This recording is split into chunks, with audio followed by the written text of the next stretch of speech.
hechas realidad. Amén. Amén.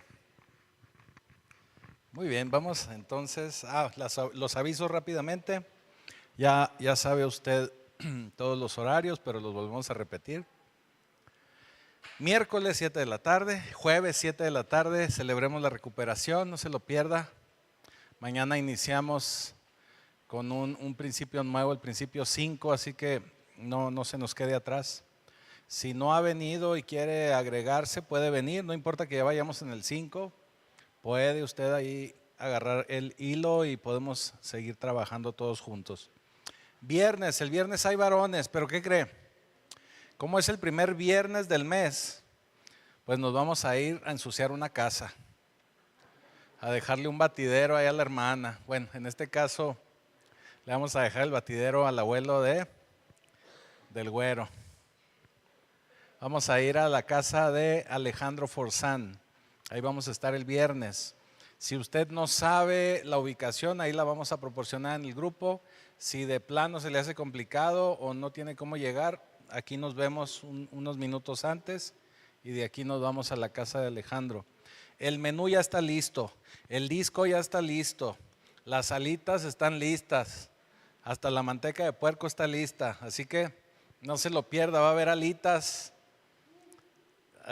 adobadas y pues hasta que nos salgan acá por los oídos dijeron que van a llegar muchos kilos. Sí. También van a hacer ahí plantón. Bueno, que vayan mañana, nosotros vamos hasta el viernes. El viernes. Los varones el viernes 7 de la tarde. Si quieren las mujeres vayan mañana. A ver si les habla el Alejandro. Y el sábado 6 de la mañana oración, domingo a las 11. Y recuerde que el domingo estamos viendo las bienaventuranzas, no se lo pierda. Y bueno, vamos ahora sí a la palabra. Estamos leyendo el Evangelio de Juan. Señor, te damos gracias por esta palabra, Señor. Sabemos que en todo traes revelación. Permite, Señor, que lo que hoy vamos a recibir de parte de este Evangelio, de tu palabra, pueda quedar guardado en nuestra mente, en nuestros miembros y poder hacerlo realidad, llevarlo a la práctica. Y todo te lo pedimos en el poderoso nombre de Jesucristo. Amén. Y bueno, vamos en el capítulo 13. Y nos quedamos, leímos finalmente el versículo 20, fue lo que leímos la semana pasada. Así que ahora Jesús se encuentra, para iniciar el versículo 21, y se encuentra en conflicto. El Señor está conflictuado, está en conflicto por lo que está a punto de suceder. Entonces profetiza y dice lo siguiente, versículo 1. Habiendo dicho Jesús esto, se conmovió en espíritu y declaró y dijo: de cierto os digo, que uno de vosotros me va a entregar. Uno de vosotros me va a entregar. Así que el Señor viene diciéndonos desde capítulos atrás, nos lo dijo en el capítulo 6, en el capítulo 12 y al inicio del 13, nos hablaba acerca de esto, que es el propósito a lo que Él vino con nosotros, a lo que Él se hizo hombre, a pagar por los pecados de toda la humanidad, a morir y resucitar. Ahora, Él estaba hablándoles y diciéndoles que uno de ellos les iba a entregar. Entonces los discípulos se volteaban a ver sorprendidos y me imagino yo que abrían los ojos de decir, y luego, ¿y quién va a ser? Se volteaban a ver quién iba a ser, bastante sorprendidos. Entonces los discípulos, versículo 22, se miraban unos a otros dudando de quién hablaba. O sea, decían, ¿cómo dice esto el maestro? ¿Sería una ocurrencia? ¿Está bromeando? ¿Qué es lo que está pasando? Uno de sus discípulos, al cual Jesús amaba, estaba recostado al lado de Jesús. Ya ve cómo se adorna Juan, ¿verdad? Es el autor de este evangelio, dice que era el más amado. A este pues hizo señas Simón Pedro. Ya ve también ese Pedro que no se aguanta, ¿verdad? Lolo quería saber. Entonces le dice a Juan, dice, Juan, pues ya que estás ahí de encimoso, pregúntale. Pues estás ahí, ¿verdad? Pregúntale. Entonces el recostado cerca del pecho de Jesús le dijo, Señor, ¿quién es? Pues no podía hacer pregunta más directa, ¿verdad? Jesús le responde, a quien yo diere el pan mojado, aquel es. Y mojando el pan, lo dio a Judas Iscariote, hijo de Simón. Aquí, déjeme le digo que los discípulos, más que entender que él era el que lo iba a traicionar, se quedaron todavía más sorprendidos. Déjeme le digo por qué. La costumbre de compartir de su pan y pasárselo a alguien más, y en este caso inclusive dárselo prácticamente en la boca, significaba que había una amistad muy estrecha entre quien hacía la acción y quien recibía el pan o quien recibía el bocado. Era una costumbre judía. Entonces eso denotaba que había una relación muy estrecha. Eso denotaba que es mi cuaderno, ¿verdad? Es mi cuaderno doble raya. O sea, es mi amigote, el Judas. Entonces por eso todavía los discípulos se quedaron sorprendidos. O sea, ¿cómo? Porque esa era la costumbre. Pero lo que estaba sucediendo es que el Señor estaba diciéndole a Judas, por medio de esa tradición judía, oye Judas, mira, soy tu amigo. Obviamente, soy tu Salvador. Le estaba dando la última oportunidad para que Judas se arrepintiese de lo que iba a hacer.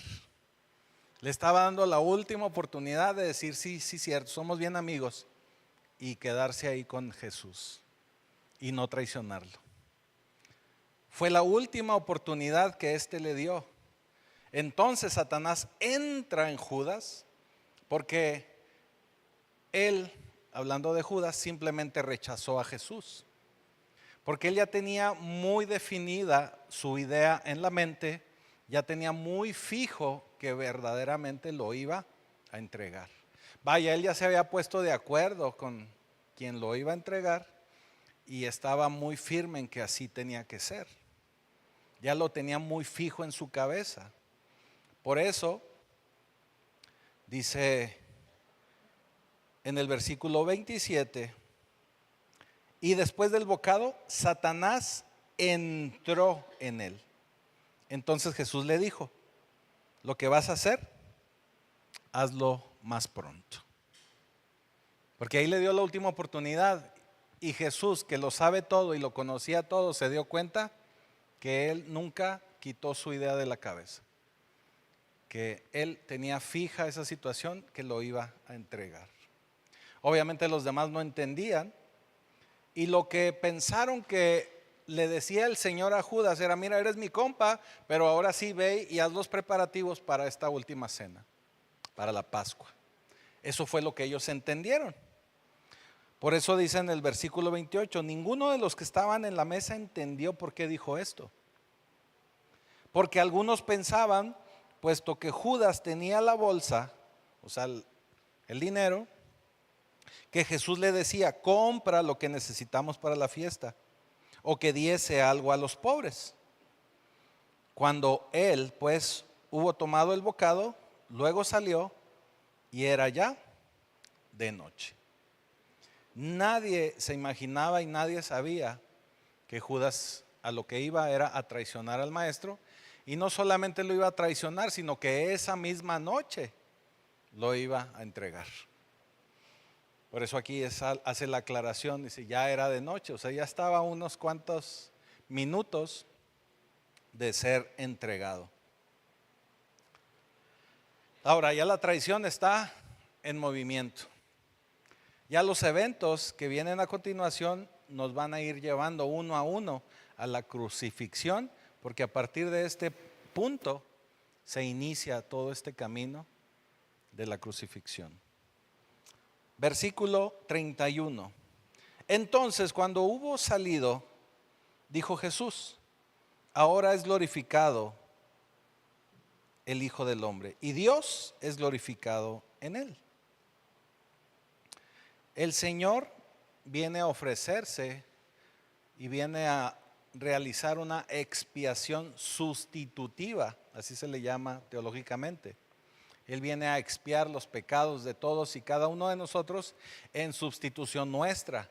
O sea, Él viene a morir por ti, por mí, por todos nosotros. Él viene a morir por cada uno de nosotros. Sabemos que posteriormente Él va a ser levantado de los muertos.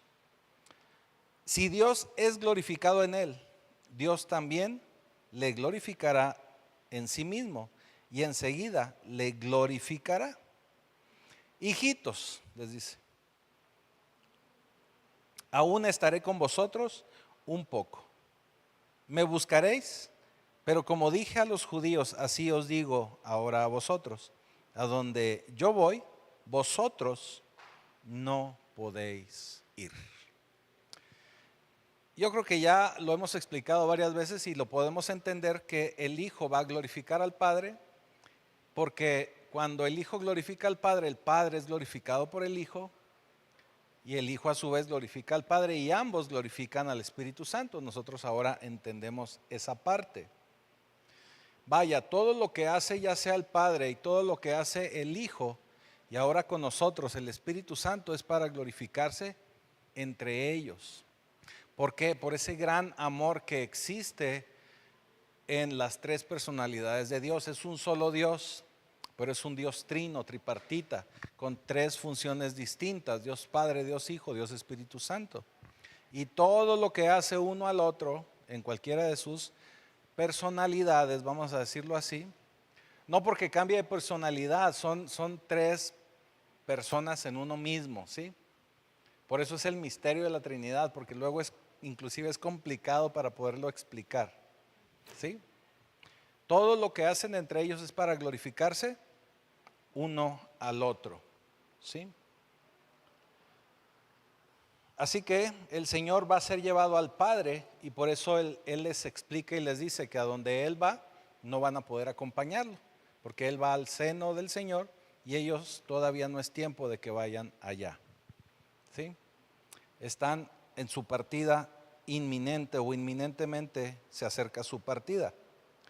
Pero aquí viene algo que les vuela un tanto la cabeza, porque les dice: un mandamiento nuevo os doy, que os améis unos a otros como yo os he amado, que también os améis unos a otros. Aquí el Señor vuelve a reafirmar cómo Él busca que nosotros podamos ser reflejo de ese amor que se tiene Dios Padre con Hijo, Hijo con Padre y ambos con el Espíritu Santo. Por eso Él busca que nos podamos amar nosotros como nuestros prójimos, como todos que somos prójimos, que nos amemos como ellos, de esa manera. Esa es una forma en la que las personas van a reconocer que Dios es verdadero, por el amor que nos tenemos nosotros unos con otros.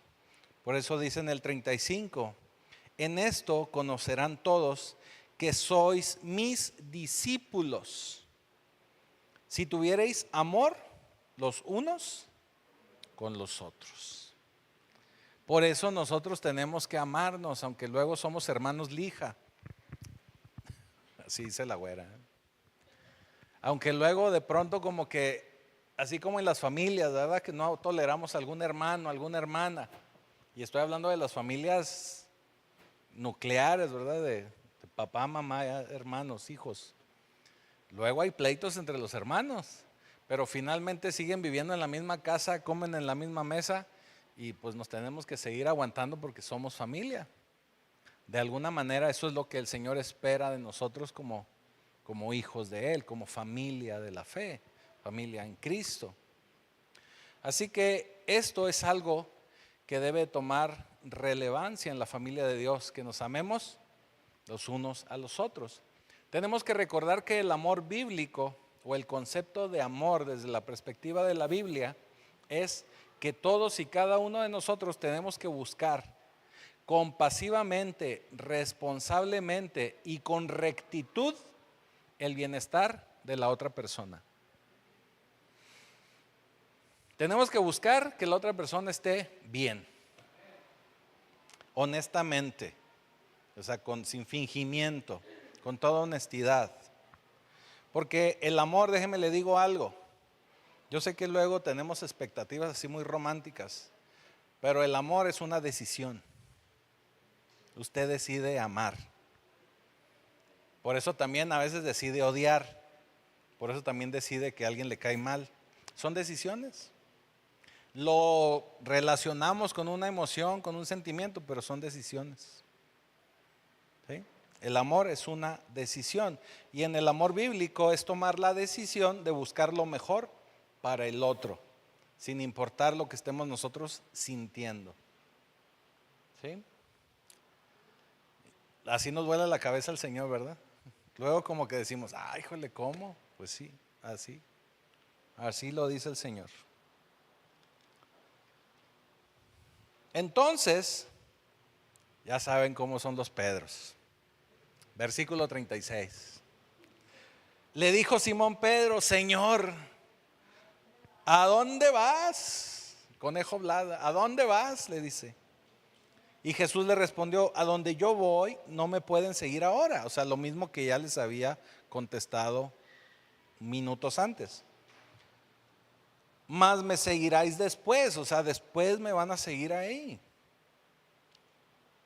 Pero como Pedro se sentía muy confiado y se sentía muy preparado y se sentía así como que era el líder ahí de los discípulos, entonces el Señor le contestó esta parte y fue como si Pedro recibiera un cubetazo de agua helada, porque él estaba así como que empoderado. Pero miren lo que le dice el Señor. Le dice Pedro primeramente, ¿por qué no te puedo seguir ahora? Mi vida pondré por ti. Mi vida pondré por ti. Y le avienta entonces el balde de agua al Señor. Y le dice, ¿tu vida pondrás por mí?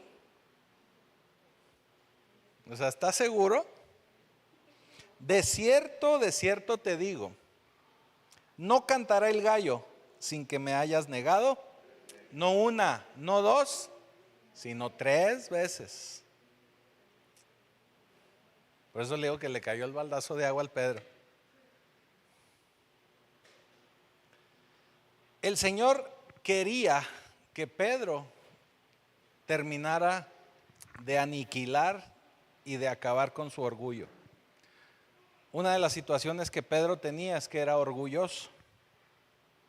Por eso Pedro, en cuanto se envalentonaba, pues salía a relucir su orgullo y decía, no, yo mero, yo te voy a ayudar y te voy a apoyar.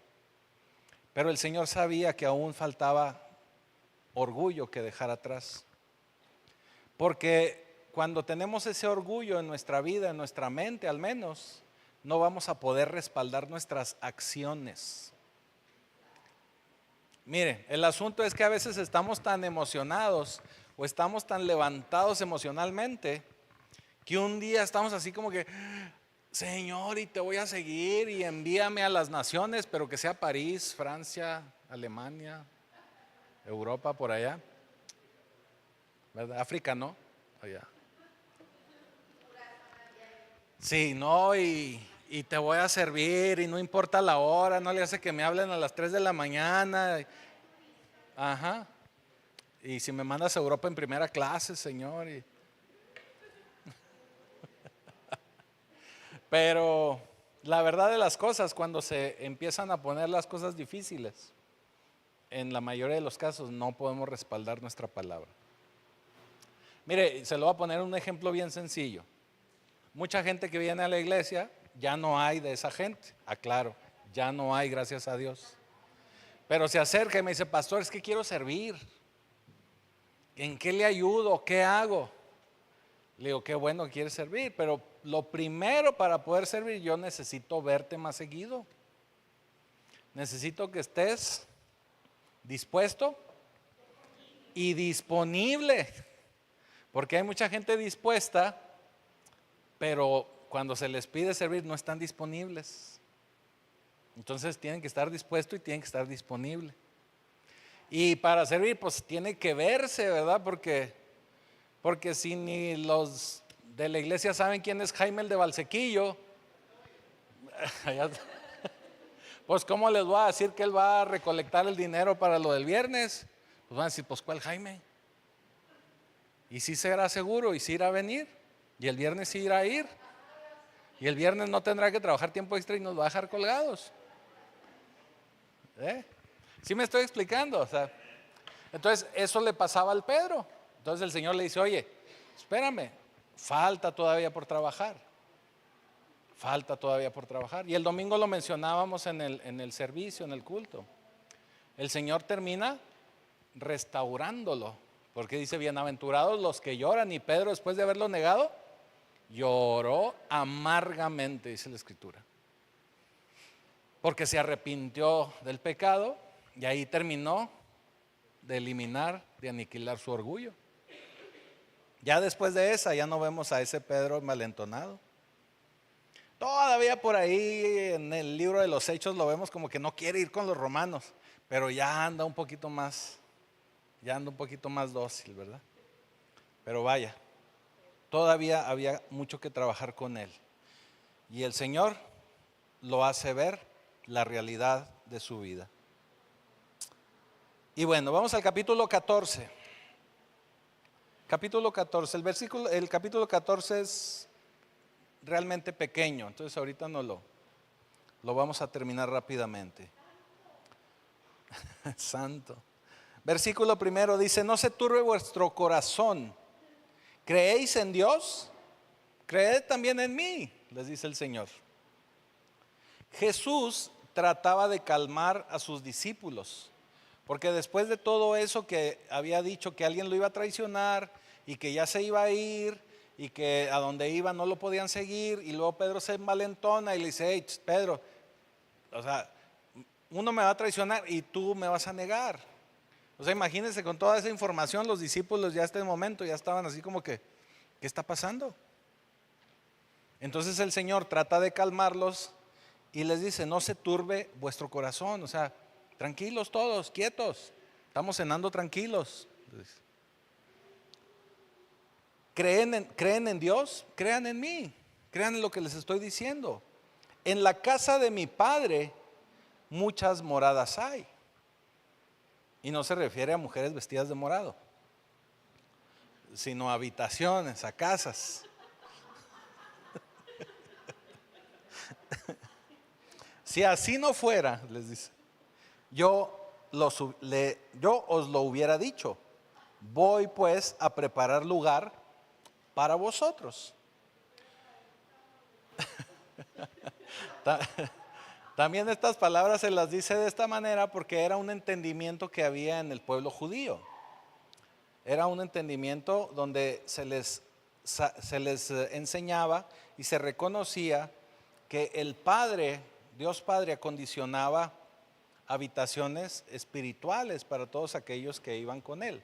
Ahora, en la tradición judía, un papá en lo natural, cuando se casaban los hijos, preparaba habitaciones para el nuevo matrimonio.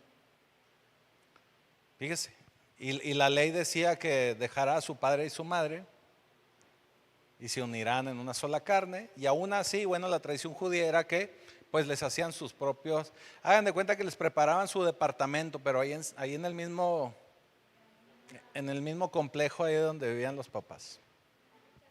Sí, en el mismo terreno, vamos a decirlo así. Así que el Señor trata de calmarlos a sus discípulos, lo trata de hacer de manera compasiva, con calma, con tranquilidad, y les da estas palabras para que ellos recobren confianza. ¿Qué es lo primero que les dice? Les dice, si creen en Dios, crean en lo que yo les estoy diciendo, o sea, tengan confianza, así como creen en Dios Padre, crean en lo que yo les estoy diciendo, crean en mí. Primero que nada les dice esa parte. Estamos unificados, les está explicando. Dios Padre y yo estamos unificados. Yo no hago nada que Dios Padre no me diga que haga. Y yo hago lo que Dios me dice, lo que Dios Padre me dice. Así que no teman, el cielo está preparado y se va a preparar para recibirlos. Eso es lo que les está tratando de decir. Y si me fuere, versículo 3, y os prepararé el lugar, vendré otra vez y os tomaré a mí mismo y los tomaré para mí, para que donde yo estoy, vosotros también estén. Por eso esa es la tradición judía. Obviamente aquí el Señor les está hablando, escatológicamente les está hablando de los tiempos finales, está hablando del rapto, cuando Él va a regresar. Obviamente no entendían lo que iba a pasar, pues todavía tampoco no entendían lo que posteriormente iba a suceder o que va a suceder, porque aún nosotros no lo vemos. ¿Y sabéis a dónde voy? ¿Y sabéis el camino? Les dice. O sea, sí saben ustedes a dónde voy y también saben el camino. Obviamente se los aseguraba porque de alguna manera ellos todavía tenían confusión y con todo lo que estaba pasando no terminaban de entender. Así que Tomás le dice: Señor, no sabemos a dónde vas. O sea, tú nos estás diciendo que sí sabemos, pero no sabemos, al menos yo no sé. ¿Cómo pues podemos saber el camino? Ya ven cómo era el Tomás. Así que Tomás estaba muy inseguro de lo que estaba escuchando. Él estaba esperando que el Señor les diera un mapa, que le mandara mínimo la ubicación por WhatsApp. Sí, pues decía, pues ¿a dónde pues? Y el Señor les dice el camino. ¿Recuerdan cuando leímos el libro de Hechos?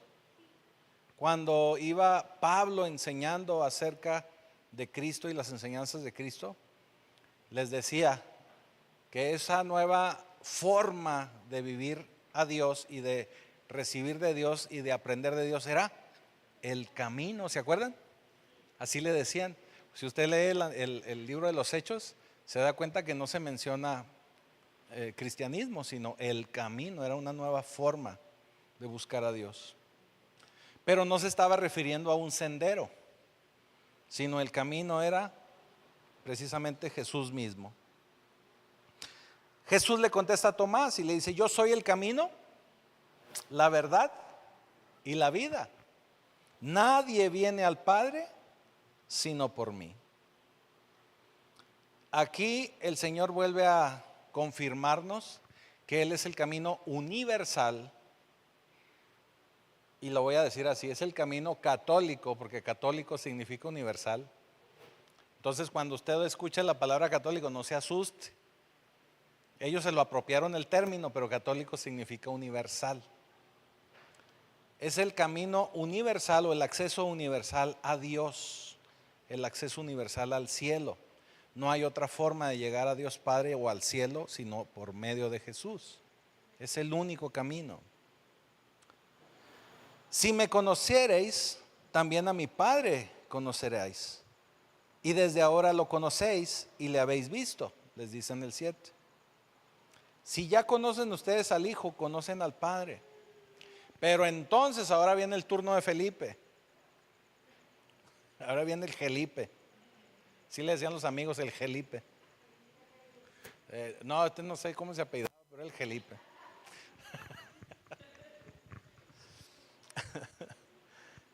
Todavía más inconforme Felipe que Tomás, ¿verdad? Todavía más inconforme con lo que estaba sucediendo y seguía sin entender.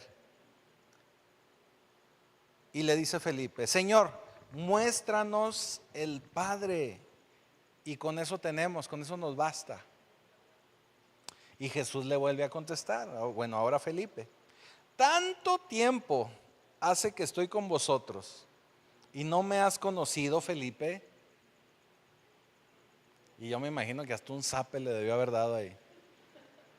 Tanto he estado aquí con ustedes y tú no me conoces, Felipe. Sí. El que me ha visto a mí, ha visto al Padre. ¿Cómo pues dices tú? Muéstranos el Padre. ¿No crees que yo soy en el Padre? O sea, no que Él fuera el Padre, sino que soy en el Padre y el Padre en mí. Las palabras que yo os hablo, no las hablo por mi propia cuenta, sino que el Padre que mora en mí hace las obras. Otra vez nos vuelve el Señor a explicar que Él y el Padre son uno mismo.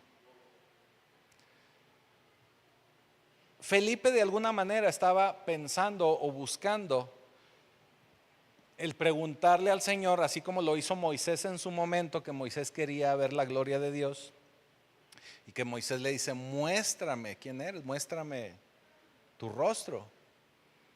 Y el Señor no se lo revela, sino que lo esconde en una peña y pasa junto a él. No dice tampoco que vio la espalda, sino que vio nada más como la gloria cuando pasó junto a él. Pero ahora Dios Padre se estaba revelando a nosotros, a sus discípulos, en este caso a Felipe, Tomás, todos los que estaban con él, encarnado en la figura de Jesucristo. Nosotros tenemos que entender que si le tomaran una fotografía a Dios Padre, cuando se revela en la fotografía, va a ser Jesús. Es Jesús. Porque esa es la forma física que el Señor mostró para con nosotros. Es Jesús, es Dios hombre. Versículo 11, creedme que yo soy el Padre y el Padre en mí. De otra manera, creedme por las mismas obras. O sea, si no creen lo que les estoy diciendo, crean por lo menos en las obras que les estoy mostrando y que ya les mostré.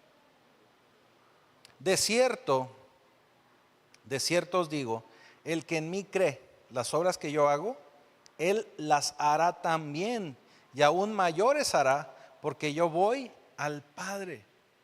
Fíjese, aquí es esta revelación tremenda y que a nosotros nos debería de emocionar, porque nosotros somos discípulos de Él.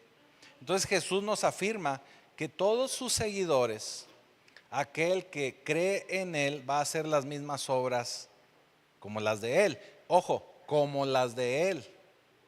No se refiere a que va a ser exactamente las que Él hizo. ¿Sí? O sea, tenemos que entender que nosotros no somos el Hijo de Dios. ¿Sí? Tenemos que entender que nosotros tenemos ciertas limitaciones. Sin embargo, Jesús habla del impacto que nosotros como sus discípulos podemos tener con las personas. Y la prueba más tangible que podemos ver hoy, siglo XXI, es que no somos 12, somos millones de personas que creemos en Cristo. Ese es el impacto que tenemos. Es parte de las obras que estamos haciendo igual que el Señor, manifestando el cielo aquí en la tierra. Y todo lo que pidierais al Padre en mi nombre lo haré, para que el Padre sea glorificado en el Hijo. Si algo pidierais en mi nombre, yo lo haré. ¿Recuerdan aquella prédica, aquella enseñanza que dimos sobre cómo hacer una oración efectiva? Que la resumimos en 3 claves para poder tener una oración efectiva. ¿Sí se acuerdan? ¿Cuál era el número 1? Bueno, no es la 1, pero sí, esa es una de pedir conforme a la palabra. ¿Y qué otra falta? Nos falta una.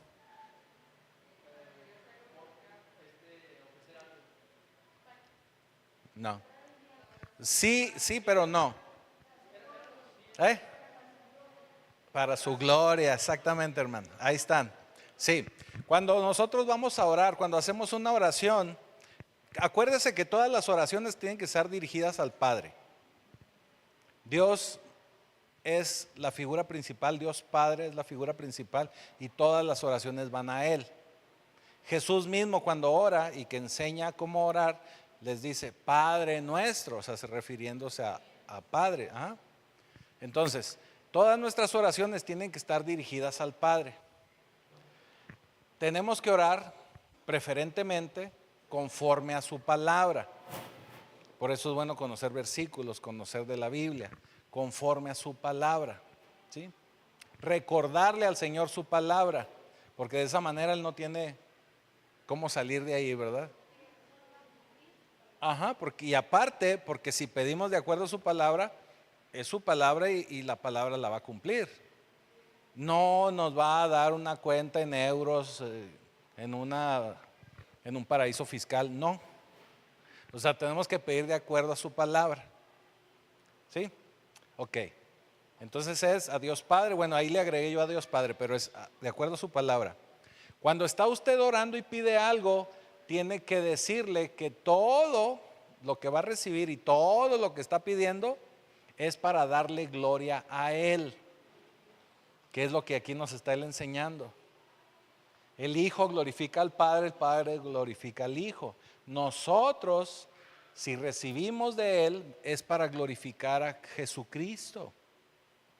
Por eso también la Escritura nos dice que todo lo que hagamos, lo hagamos como para el Señor. Entonces nuestras peticiones son para glorificar al Señor, para glorificar a Jesucristo. Y número 3, bueno, lo que nos está aquí diciendo en el versículo 14, que todo lo pidamos en su nombre. Por eso nuestras oraciones siempre cierran, te damos gracias, te lo pedimos en el nombre de Jesucristo, en el nombre de Jesús. Y eso es lo que hacemos. Fíjense qué interesante y se me viene esto a la mente. Voy a aprovechar porque lo que nos queda por ver lo vamos a ver relativamente rápido. ¿Usted recuerda cuando Isaac está en el lecho de muerte y quiere dar de su bendición a su hijo? El hijo al que le correspondía la bendición o el heredero era Esaú. Pero entonces Jacob trama por ahí un plan junto con la mamá y termina disfrazándose y le terminan haciendo un potaje ahí al papá. Bueno, en fin, todo eso nos habla de que lo engañan, pero de alguna manera ya Esaú había vendido la primogenitura. Pero bueno, esos son temas que podemos discutir después. El asunto es que para él poder recibir la bendición de Isaac, se disfrazó de su hijo amado. Se disfrazó de Esaú. Para nosotros poder recibir nuestras oraciones, nuestra bendición, nos vamos a disfrazar del Hijo amado de Dios, de Jesucristo. Por eso tenemos que ir con su palabra, por eso tenemos que ir bañados en su sangre, para que cuando el Señor escuche nuestra oración, huela nuestra sangre, la sangre de Jesús, y nos dé la bendición porque somos su Hijo amado. Esa es una cristofanía. Entonces, por eso nuestras oraciones tenemos que ir en el nombre de Jesús para que el Padre no se resista en poder darnos la bendición. ¿Sí? Qué bonito. Muy bien. Entonces nos quedamos en 14, vamos al 15 ya. Obviamente el Señor, cuando estamos conectados con Él, Él no se resiste en darnos lo que nosotros pedimos, pero ciertamente tenemos que estar en esa conexión con Él para que Él nos pueda brindar de su autoridad. Y Jesús nos da la respuesta. Versículo 15 dice: si me amáis, ¿cómo vamos a lograr esa conexión? Si me amáis, guardad mis mandamientos. Y así como dicen en Camargo, aquí es donde la puerca torció el rabo. Porque mucha gente se la pasa levantando las manos y dice que ama a Dios, pero luego batallamos, y así lo digo, batallamos para cumplir su palabra. Porque los mandamientos no son únicamente los 10, es las escrituras. ¿Sí? Mucha gente puede hablar todo el día del amor de Dios y de su amor por Dios, pero por medio de la obediencia es cuando se va a hacer evidente este amor. Por eso yo les digo que a veces no hace falta tener demasiado discernimiento, nada más usted observe. Si verdaderamente amamos a Dios, vamos a buscar ser obedientes a Dios. Porque ya lo dijimos hace un momento, el amor es una decisión, no una emoción. Y si nosotros estamos decidiendo amar a Dios, estamos decidiendo obedecerle. Porque nuestro deseo más ferviente va a ser el complacer a Dios, complacerlo de acuerdo a su palabra. Dios busca obediencia, pero Él busca esa obediencia motivada en el amor, no con miedo, no por la ley. Él está esperando que por amor cumplamos su palabra. Mientras Jesús estaba con sus discípulos, Él les ayudaba, Él los confortaba, Él los animaba y obviamente les enseñaba. Pero ahora muchos de ellos estaban asustados y preocupados porque el Señor les acababa de decir que se iba a ir y que ellos no podían ir a donde Él tenía que ir.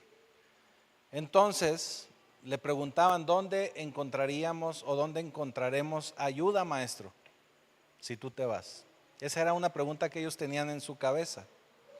Por eso el versículo 16 dice: y yo rogaré al Padre y os dará otro consolador para que esté con vosotros para siempre, el Espíritu de verdad, el cual el mundo no puede recibir porque no le ve ni le conoce, pero vosotros le conocéis porque mora con vosotros y estará en vosotros. Fíjense qué interesante, porque Jesús mismo se está ahora Él mostrando como el Espíritu Santo. O sea, ¿quién moraba con los discípulos? Pues Jesús. Pero ahora Jesús les está diciendo: el Espíritu Santo, que el mundo no conoce, ustedes sí lo conocen porque mora con ustedes. O sea, yo les está diciendo.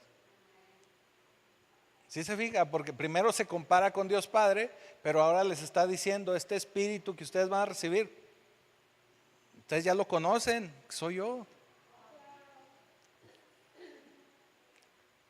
Ahora Él se compara con el Espíritu Santo. Así es. Dios iba a seguir estando con ellos, pero ahora en la figura del Espíritu Santo. Y el Espíritu Santo tenemos que entender que tiene la misma soberanía, el mismo amor y el mismo poder que tiene Jesús. Pero ahora nosotros lo tenemos que entender por medio del Espíritu Santo. Por eso Él es un consolador, es un ayudador, es un paracletos, un tutor. El Espíritu Santo nos va a permitir a nosotros como creyentes el poder seguir la voluntad del Padre. Y es una promesa que está vigente, hermanos, está vigente hasta el día de hoy.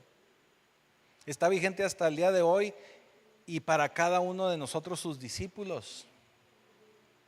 Por eso, cada uno de nosotros tenemos que enfrentar nuestros pecados y recibir a Jesús con toda honestidad. Y obviamente recibimos la vida eterna, pero ese Espíritu Santo que habita en nosotros nos va a estar ministrando la presencia de Dios, la presencia de Jesucristo. Por eso es tan importante poder estar total y completamente limpios delante del Señor, vaya, sin pecados. Y en cuanto sentimos que caímos en algo o podemos caer en algo, inmediatamente arrepentirnos y volver otra vez a entrar en la justicia de Dios. ¿Sí? No los dejaré huérfanos, dice, no os dejaré huérfanos, vendré a vosotros. Todavía un poco y el mundo no me verá más, pero vosotros me veréis, porque yo vivo, vosotros también viviréis. Vosotros también viviréis. Esto les está explicando Él que dentro de poco el mundo ya no lo va a ver. Porque obviamente el Señor va a la cruz, pero se va a levantar de los muertos. Y podemos ver, sobre todo al principio del libro de los Hechos, cómo Él todavía ya resucitado vuelve a pasar un tiempo con sus discípulos. Un lapso de aproximadamente 40 días que está con ellos. A eso se está refiriendo: me van a volver a ver. O sea, tranquilos, voy a volver a venir. Algo bien hermoso es que después en el Pentecostés, 10 días después, cuando ya finalmente el Señor asciende, ellos están reunidos orando en unión, en comunión, y están pensando y esperando que Jesús nuevamente regrese. Pero lo que regresa y lo que el Señor les envía es el Espíritu Santo. Por eso les pido que cada domingo que estemos orando, que estemos aquí reunidos en la iglesia, adorando, orando, que estemos aquí congregados, tenemos que anhelar la presencia de Jesús. Y créame que de esa manera nos va a inundar el Espíritu Santo. Así es. Y enseñar a toda criatura, a los niños. Muy bien. Aquel día vosotros conoceréis que yo estoy en mi Padre y vosotros en mí y yo en vosotros. Aquí el Señor nuevamente le vuelve a hablar de lo que va a suceder. Y les enseña que el amor es el motivador para poder hacer sus mandamientos, porque dice así en el 21, el que tiene mis mandamientos y los guarda, ese es el que me ama. Y el que me ama será amado por mi Padre, y yo le amaré y me manifestaré a él. Así que el secreto para que el Señor se manifieste con usted es que usted le ame y sea obediente. Le dijo Judas, pero en este caso Judas, no el Iscariote, el otro Judas, el que se le apoda Tadeo, ¿verdad? Que le dicen Judas Tadeo. Señor, ¿cómo es que te manifestarás a nosotros y no al mundo? Respondió Jesús y le dijo, el que me ama, otra vez le vuelve a hablar del amor, mi palabra guardará y mi Padre le amará y vendremos a él y haremos morada en él. Está hablando del Espíritu Santo viviendo en nosotros. Y el Espíritu Santo, como es el mismo Dios, del mismo poder, de la misma soberanía, todo, pues es como si estuviesen los tres morando en nosotros, Dios Padre, Dios Hijo y Dios Espíritu Santo. ¿Sí? El que no me ama no guarda mis palabras, y la palabra que habéis oído no es mía, sino del Padre que me envió. Nuevamente vuelve a hablar de esa manifestación de amor en ese Dios trino. Nosotros vamos a tener esa manifestación de Dios cuando logremos mostrar nuestro amor por medio del cumplimiento de su palabra.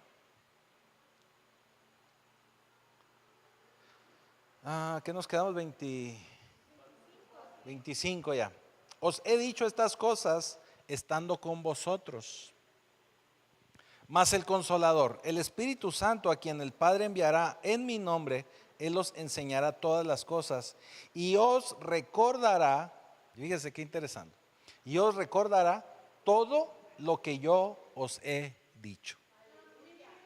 Imagine 3 años de caminar con el Señor. Si yo le pregunto de qué fue la prédica de hace un mes, ¿usted se acordará?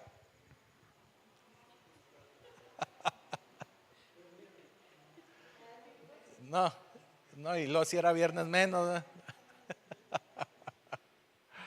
O sea, lo que le quiero mostrar es cómo ellos caminaron 3 años completos con nuestro Señor Jesucristo.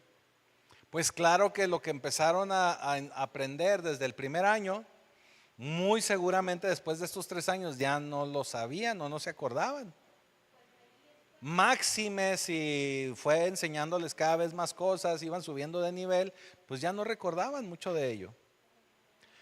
Pero tenemos los evangelios y eso nos muestra que ellos se pusieron a escribir del evangelio. Entonces, ¿cómo se acordaron?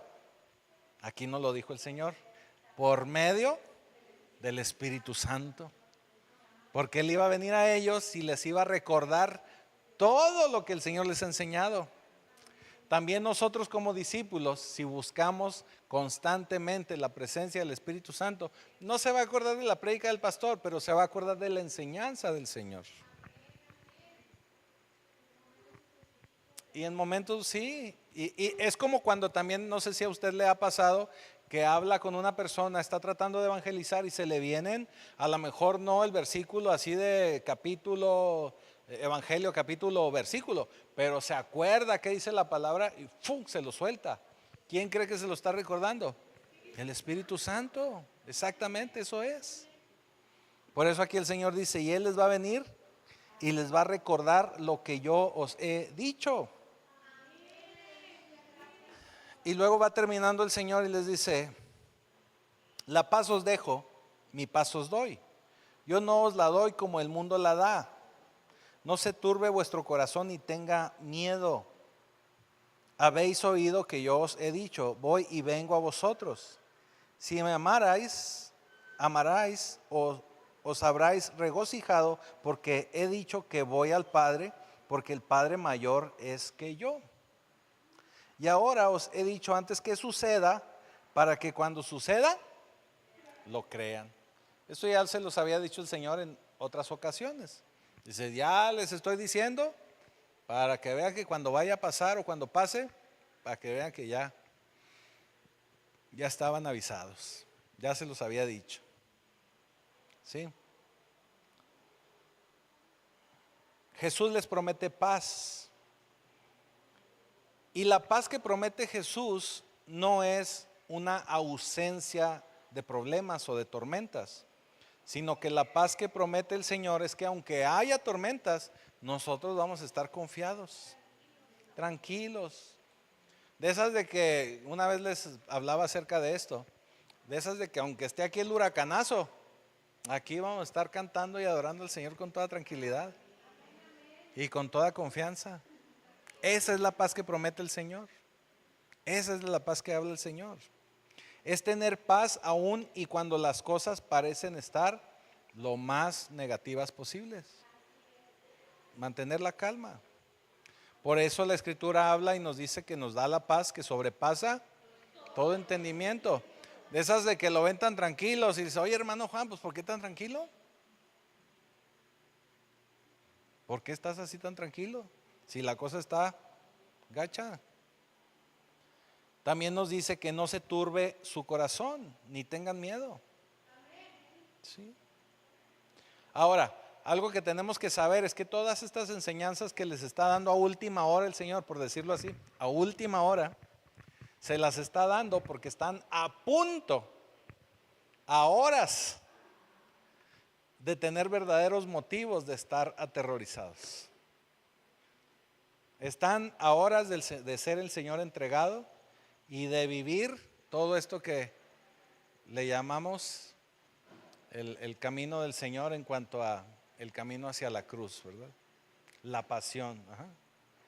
Está a punto de iniciar la pasión de Cristo aquí. Ajá. Por eso les dice: mantengan la calma, mantengan la paz, porque tenemos que vencer, somos vencedores. Eso es lo que les está intentando transmitir. Y por eso les dice: yo voy, regreso. O sea, les está tratando de dar ese ánimo de que vean lo que van a ver y pase lo que va a pasar, porque lo van a ver, ellos lo van a vivir. Estén tranquilos, el Señor va y regresa.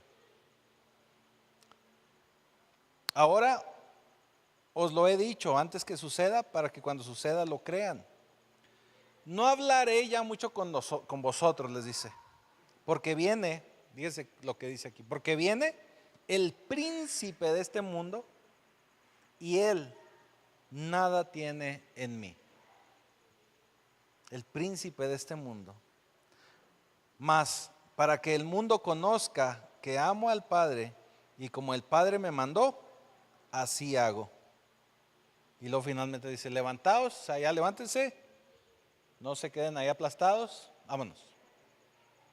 Así les dice: levantaos, vámonos de aquí.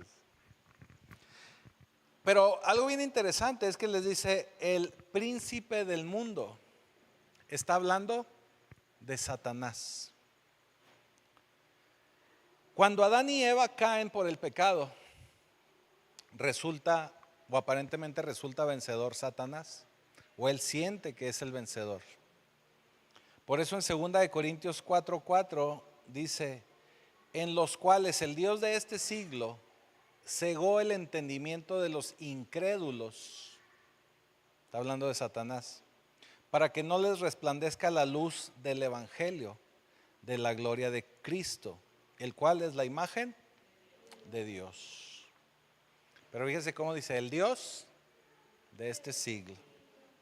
Y luego el Señor por medio de Pablo en Efesios 2:2, lo dice de esta manera: en los cuales anduvisteis en otro tiempo, siguiendo la corriente de este mundo, conforme al príncipe de la potestad del aire, el espíritu que ahora opera en los hijos de desobediencia.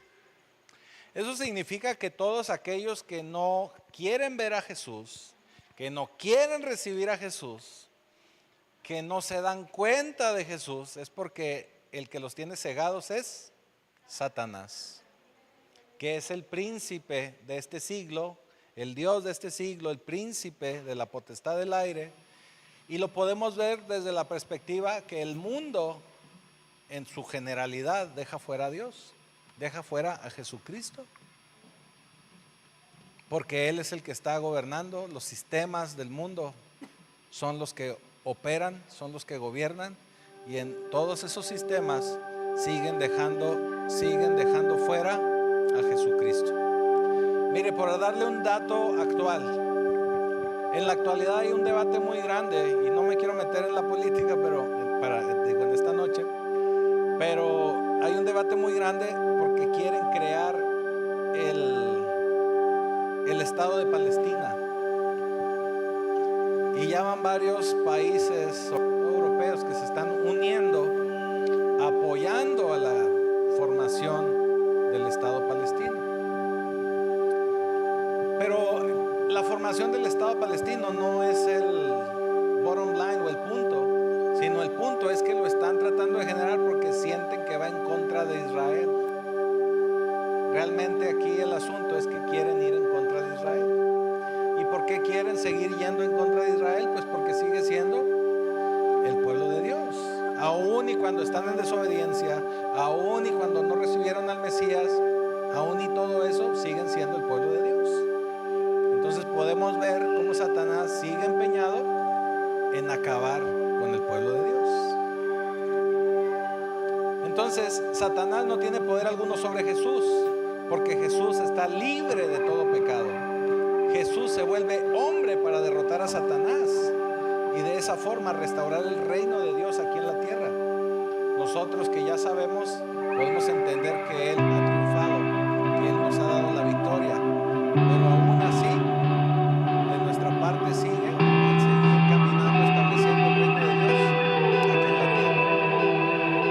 Así que todo eso que hemos hoy hablado esta noche, todo eso es por medio del amor de Dios, el amor del Padre, y sobre todo el obedecer a la palabra de Dios, porque será la manifestación, y es la manifestación de mostrar que verdaderamente amamos a nuestro Señor Jesucristo. Así que pongámonos de pie, y yo le invito a que si verdaderamente quiere manifestar el amor de Dios, nos esforcemos día a día en poder ir con su palabra, honrarlo por medio de su palabra, en obediencia. Bendito Señor, Padre Celestial, en esta hora queremos presentarnos delante de ti y queremos pedirte perdón, Señor, porque hemos manifestado tu amor a ti y aún así, Señor, hemos sido desobedientes de tu palabra. Permite, Padre, que podamos nuevamente estar en justicia, que tu Espíritu Santo habite en nosotros, que nos dé ese poder, el querer como el hacer, de vivir de acuerdo a tus escrituras, y seguir caminando en justicia, seguir caminando en obediencia a ti, y poder manifestar todo este amor que tenemos por ti. Te damos gracias, Señor, porque también por medio de ese amor que tú nos tienes a nosotros, es que te sacrificaste por cada uno de nosotros, moriste en la cruz, para que ahora nosotros podamos tener acceso al cielo, poder decirle al Padre, poder tener la esperanza de esa vida eterna junto a ti. Te damos ya gracias, Señor, en el poderoso nombre de Jesucristo. Amén.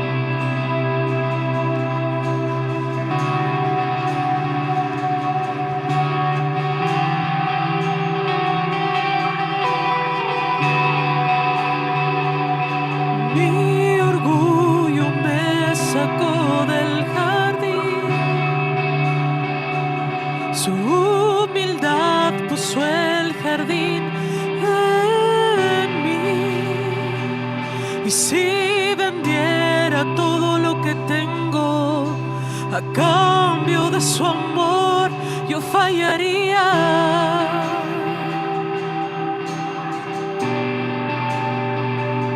Porque su amor no se compra ni se merece.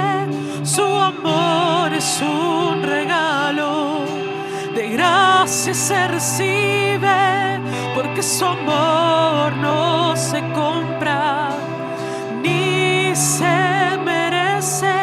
Su amor es un regalo, de gracia se recibe. Quiero conocer a Jesús. Quiero conocer a Jesús. Quiero conocer a Jesús. Quiero conocer a Jesús. Mi orgullo me sacó del jardín. Su humildad puso el jardín en mí. Y si vendiera todo lo que tengo a cambio de su amor, yo fallaría.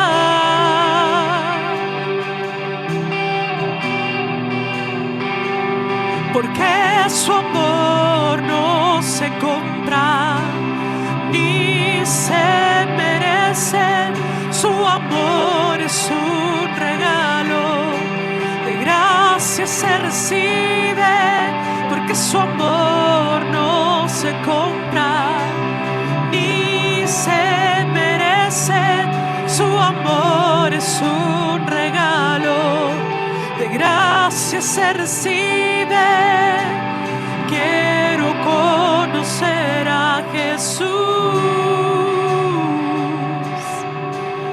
Quiero conocer a Jesús.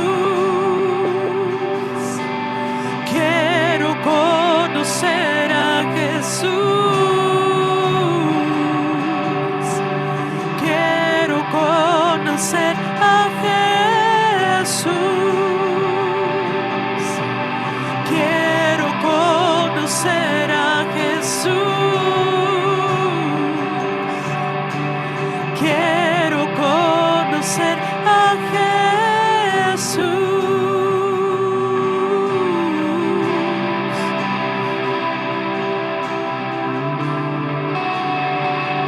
Él es el autor y consumador de la fe, el creador de los cielos, la tierra y el mar.